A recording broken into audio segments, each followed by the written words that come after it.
Am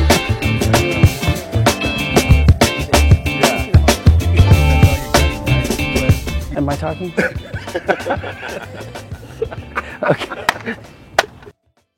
Hi everybody, I'm Dan Bizonsky, Vice President of Sales for Dynamic Friction Company. And with me is Dino Crescentini, co-founder and resident parts guru of Dynamic Friction Company.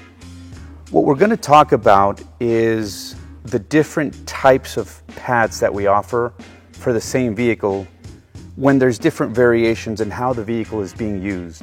I know from when we're out in the shops visiting, there's common misconceptions about, hey, you know, if I'm towing with a vehicle or if I have a lifted truck, I'm using a heavy-duty fleet-style pad to make it brake better.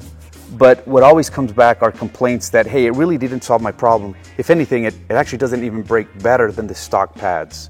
Can you walk us through what DFC offers when you have something that's just regular use, or when you're starting to go out of the norm of how that vehicle was supposed to be originally used? Yeah, of course. So as you see here, we have three very distinct product lines. And right here we have the DFC 5000, which is a direct replacement for what the original equipment was supplied with. So, and you can imagine, this is, behind me we have a Ford F-150. It happens to be a lifted truck. And you need to understand that Ford obviously put a lot of resources in developing the best brake system possible for the vehicle across a wide variety of uses.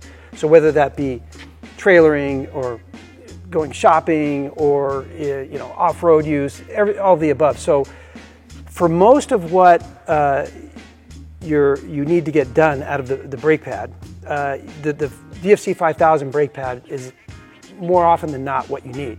But there are very specific applications which would demand the use of these other products. So what are those? So in cases where you have a vehicle that's being used for some heavy fleet applications, plumbing trucks, service vehicles, where they're dependent on that vehicle to last a certain amount of time between brake jobs and other types of services. So this is called a preventative maintenance cycle. So they need to last 20,000, let's say even 30,000 miles. They don't want to do any brake jobs. It's not in their budget. So they need a product that's going to wear well with heavy-duty use. So you can imagine these overloaded plumbing trucks, for example. There's a lot of stop and go. They're weighed down. The brakes are going to operate at a much higher temperature than normal. So you would want to use the heavy-duty brake pad in this application because it will provide longer wear at a higher temperature operating range, okay?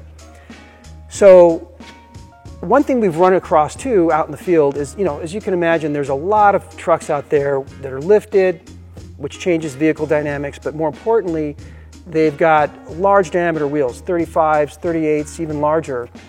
And those wheels provide a mechanical advantage over the stock size wheels. In other words, there's more leverage with the larger wheel on the brake system than you have with the stock size wheel, which creates more stress, okay, more demands. Typically in those cases, you're going to get a vehicle after having performed the operation of putting the larger wheels on and lifting, where the brakes just don't work as good, okay? So they have increased demands. The biggest misconception is, oh, well, there's so many heavy-duty brake pads on the market, let me just put a set of heavy-duty brake pads in there. Right. Okay? And that's the exact wrong thing that you should do, because the heavy-duty brake pads are great for high temperature wear. However, the operating friction level is rather, it's moderate. Okay, it's not very high. And what you need in this situation is something where the brake pad is performing at a much higher output than the stock brakes. Got it. Or much more output than the heavy-duty brakes. So this is a case where you'd put our Ultimate Duty Performance Pad, okay? It's almost like bolting on a big brake kit, and it's going to give you that bite that really just matches the bite that you once had when you had the much smaller wheels installed. So different flavors, different purposes.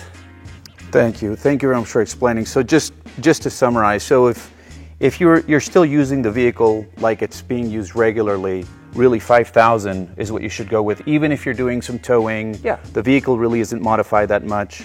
But once you start getting into the extreme uses of the vehicle, whether it's got a utility bed on it, a lot of tools, welder in the back, you name it, and you want to be within those PM schedules, and you know you're going to count on it. Once it hits whatever 1,000 miles, you can replace it on schedule. Or if you really are towing and you got a lifted truck, very weighed down, and you want a lot more braking performance with fade resistance, you want to do ultimate duty pads. That's your pad right there. Yes. Got it.